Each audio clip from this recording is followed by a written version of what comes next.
हे भगवान, मेरे वीडियो को जो लाइक करे एंड सब्सक्राइब करे उनके परिवार को खुश रखना। बहू लक्ष्मी, मेहनत की कमाई।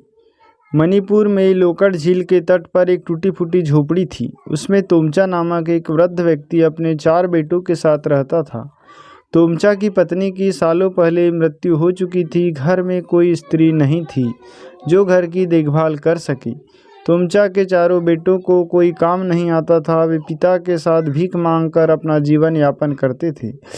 पांचों सुबह सुबह अपना अपना कटोरा उठाकर गांव में निकल जाते और दिन भर भीख मांगकर शाम को लौटते। झोपड़ी में पहुंच 5 चूल्हा थे। पांचों अपने अपने कटोरे का अनाज चूल्हे में भूनते और खाकर सो जाते। जीवन इसी तरह व्यतीत हो रहा था। एक दिन तोमचा को न जाने क्या विचार आया कि उसने अपने बड़े बेटे का विवाह की ठान ली।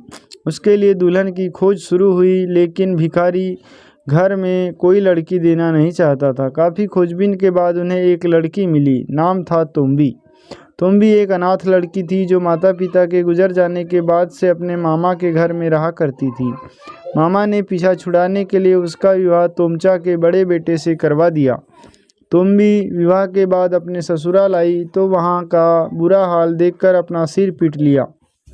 यदि आप एक जीनियस हो तो वीडियो को लाइक एंड सब्सक्राइब करो, और यदि आप गधे हो तो रहने दो। पूरा घर धूल जालों और गंदगी से भरा हुआ था। जैसे ही उसका ससुर, पति और देवर भीख मांगने गए, तुम्बी काम में जुट गई। झाड़ बुहार कर उसने पूरा घर साफ किया। उसने घर के 5 चूल्हों में से 4 चूल्हे तोड़ दिए। फिर वह पड़ोस में गई और उनसे थोड़ा सा चावल मांग लाई। उसकी बाड़ी से उसने कुछ टमाटर भी तोड़ लिए। घर आकर उसने चूल्हे में चावल बनाया और टमाटर की चटनी भी पका ली। शाम को तोमचा 4 बेटे के साथ वापस लौटा। घर पहुंचते ही खाने की खुशबू ने सबका स्वागत किया। तुम्बी ने उन्हें हाथ मुंह धोने को कहा और सबके लिए भोजन परोस दिया। इतना स्वादिष्ट भोजन उन लोगों ने पहले कभी नहीं किया था। सबने पेट भरकर भोजन किया। भोजन के बाद जब वे उठे तो तोमचा की दृष्टि 4 टूटे हुए चूल्हों पर पड़ी। वह गुस्से में तुम्बी पर बरस पड़ा। उसे खूब खरी खोटी सुनाई कि सारे भाइयों में फूट डलवाना चाहती है। तुम्बी बोली कि वह बस घर को साफ सुथरा करना चाहती थी। भाइयों में फूट डालने का उसका कोई इरादा नहीं था। वैसे भी अब भोजन बनाने की जिम्मेदारी उसकी है, इसीलिए 4 चूल्हों की ज़रूरत नहीं है। अगर वे सब फिर से खुद भोजन बनाना चाहते हैं तो वह 4 चूल्हे बना देगी। तुम्बी के हाथ का स्वादिष्ट भोजन सब खा चुके थे, इसीलिए उन्होंने भोजन बनाने की जिम्मेदारी उसे ही सौंप दी। तुम्बी ने भीख के अनाज से पड़ोसी का उधार चुका दिया और अगले दिन के लिए थोड़ा अनाज बचा लिया। अगले दिन तुम्बी ने अपने ससुर से कहा कि वह जंगल से थोड़ी लकड़ियां काट कर ले आएं ताकि वह उन्हें जलाकर खाना बना सके। 4 लड़के उस पर भड़कने लगे कि वह उन सब हष्ट-पुष्ट लड़कों के होते हुए उनके पिता से काम करवा रही है।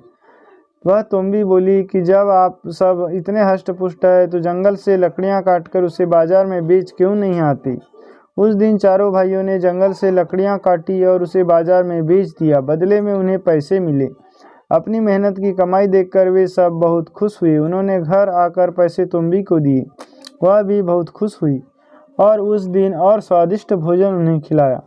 उस दिन के बाद से 4 लकड़ियां काटकर बाजार में बेचने लगी। तुम्बी घर को व्यवस्थित ढंग से रखने लगी। अपनी सूझबूझ से वह 4 पैसे भी बचा लेती और थोड़ा अनाज भी। पड़ोसन के गर्गे से उसने सुंदर मेखला बनाई और उसे बेचकर कुछ पैसे कमा लिए। उन पैसों से उसने घर के लिए ज़रूरी सामान खरीदा। तुम्बी की सूझबूझ और सबकी मेहनत से धीरे धीरे घर की दशा बदलने लगी। हे भगवान, मेरे वीडियो को जो लाइक करे एंड सब्सक्राइब करे उनके परिवार को खुश रखना। उसने अपने ससुर के लिए गांव में ही चाय की दुकान खोल ली। घर में खाली समय में वह करघे पर कपड़ा बुनने लगी। उसके पति और अन्य भाइयों ने लकड़ी की टाल खोल ली। समय बीतता गया और वे तरक्की करते गए। जो भिखारी थे आज गांव के प्रसिद्ध व्यापारी बन गए। तुम्बी की सूझबूझ और मेहनत से पूरे घर में खुशहाली छा गई। तोमचा इतनी समझदार बहू पाकर बहुत खुश था और उसकी तारीफ करते हुए हमेशा कहता कि भगवान ऐसी गुणी बहू सबको दे। तो फ्रेंड्स, कहानी कैसी लगी? यदि अच्छी लगी हो तो प्लीज़ चैनल को सब्सक्राइब ज़रूर कर दे और अपने दोस्तों को शेयर कर दे ताकि इसी प्रकार की वीडियो आप तक पहुंच सके। Thanks for watching.